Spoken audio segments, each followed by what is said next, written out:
সবাইকে বলেন আপনি খুব ভালো আছেন, কিন্তু রাতে যখন একা থাকেন তখন একটা শূন্য ভাব আপনাকে গ্রাস করে রীতিমতো। আপনিও কি এই মুহূর্তে ঠিক এটাই অনুভব করছেন? বাইরে থেকে দেখতে আপনার জীবনটা হয়তো একদম পারফেক্ট, চাকরি, পরিবার, বন্ধুদের আড্ডা সবই আছে, তাও চাদরটা গায়ে দেওয়ার পর মনে হয় কোথাও যেন একটা বড় শূন্যতা রয়ে গেছে।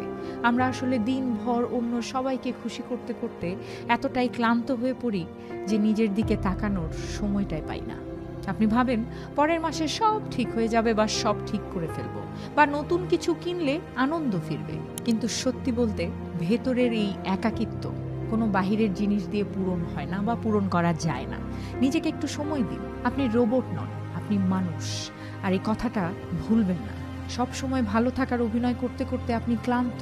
এই ক্লান্তিটা লুকিয়ে রাখবেন না, এটা ভীষণ খারাপ, এবং খারাপ করছে আপনার জন্য। নিজের কাছ থেকে একবার অন্তত এই সত্যিটা শোনো। একবার মন থেকে বলুন তো, আপনি কি সত্যি সুখী?